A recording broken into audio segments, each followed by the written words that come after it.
Hello. चलिए permutation और combination में डिफरेंस देख लेते हैं कि क्या होता है। जब भी प्लेसेस मैटर करते हैं, अरेंजमेंट मैटर करता है। अगर सीट्स के नंबर दिए हुए हैं, सीट्स को आप आइडेंटिफाई कर सकते हैं, पहली सीट कौन सी है, दूसरी सीट कौन सी है, या फिर लेफ्ट में सीट कौन सी है, राइट में सीट कौन सी। अगर आप आइडेंटिफाई कर पा रहे हैं पोजीशंस को, डिफरेंट पोजीशंस पे डिफरेंट ऑब्जेक्ट्स को रखा गया है, तो उसे बोलते हैं परमुटेशन। पर अगर पोजीशंस मैटर नहीं करती हैं, जैसे कि आपने 5 डिफरेंट टॉयज़ थे और 5 डिफरेंट टॉयज़ में से 3 टॉयज़ को आपने थैले में डाल दिया। अब जो 3 टॉयज़ आपने सेलेक्ट किए हैं, आपने उसे थैले में डाले। क्या उनकी पोजीशन मैटर करती है? जी नहीं, उसकी पोजीशन मैटर नहीं करती, क्योंकि तीनों के तीनों केवल सेलेक्ट किए गए हैं, अरेंज नहीं किए गए।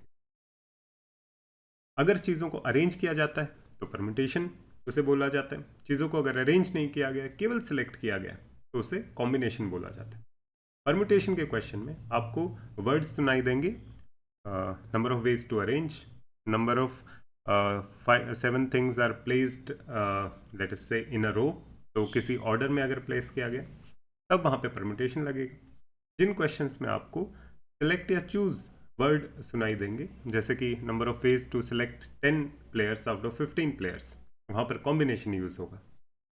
परमुटेशन का क्वेश्चन, एक सिंपल क्वेश्चन हम देख सकते हैं कि number of ways to arrange, notice the word arrange 7 balls out of 10 balls in a row.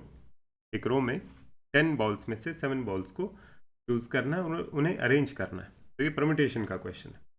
Similar question combination में दिखाई देगा, number of ways to select और choose 7 balls out of 10 balls. तो अगर आपको सेलेक्ट या चूज वर्ड दिखाई दे रहा है, तो इसका मतलब वो कॉम्बिनेशन है। अरेंज या प्लेसिंग इन ऑर्डर, या फिर लेट अस से arranging books on a shelf. Shelf में ऑर्डर मैटर करता है, कौन सी बुक पहले कौन सी बुक बाद में। या फिर arranging books on top of another, एक के ऊपर एक अगर बुक्स रखी जाती हैं, ऑर्डर मैटर करता है। आप आइडेंटिफाई कर सकते हैं सबसे नीचे कौन सी बुक, सबसे ऊपर कौन सी बुक। तो उन क्वेश्चंस में जहाँ पोजीशंस मैटर करती हैं, पोजीशंस को आइडेंटिफाई किया जा सकता है अलग अलग। परमुटेशन यहाँ पे पोजीशंस मैटर नहीं करती, केवल गेटिंग सिलेक्टेड और नॉट गेटिंग सिलेक्टेड मैटर करता है।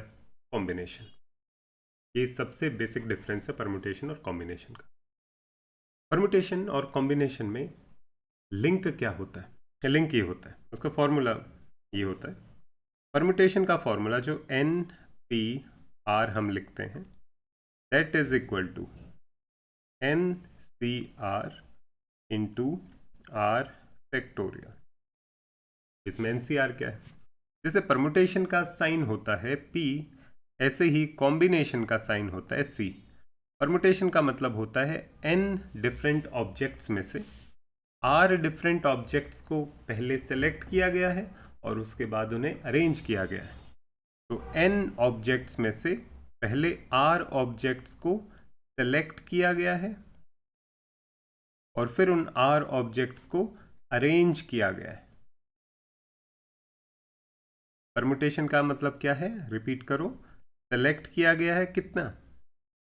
Select R out of N and arrange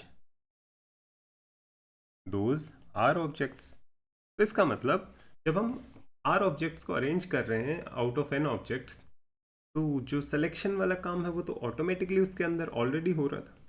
तो इसका मतलब जो एन पी आर है, जो अरेंजमेंट हम कर रहे थे, उसमें दो काम हो रहे थे। सबसे पहला कि हम एन ऑब्जेक्ट्स में से आर ऑब्जेक्ट्स को सेलेक्ट कर रहे थे और उसके बाद उन आर ऑब्जेक्ट्स को अरेंज कर रहे थे। आर ऑब्जेक्ट्स को अरेंज करने का तरीका, अगर आर प्लेसेस हैं, आर ऑब्जेक्ट्स को अरेंज करना है, आर फैक्टोरियल। आर फैक्टोरियल तरीकों से तो आर ऑब्जेक्ट्स को अरेंज किया जा सकता है।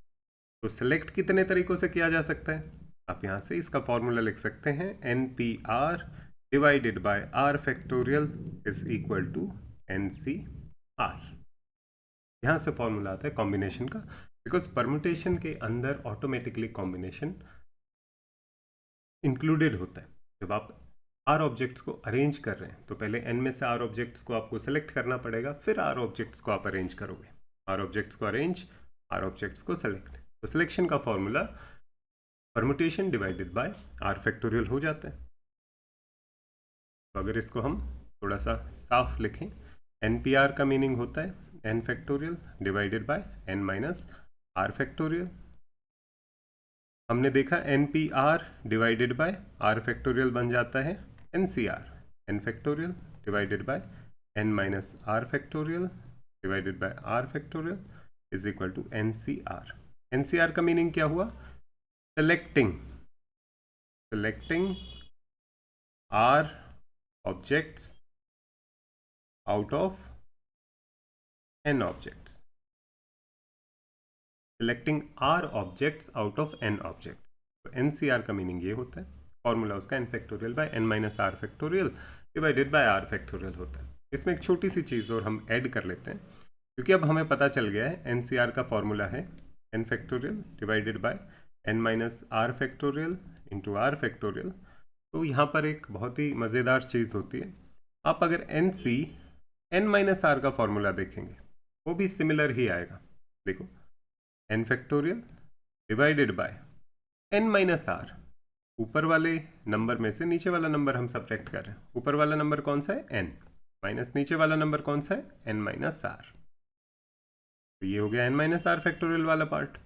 दूसरा पार्ट है आर फैक्टोरियल वाला। आर फैक्टोरियल क्या है? जो नीचे वाला नंबर, तो n माइनस आर फैक्टोरियल।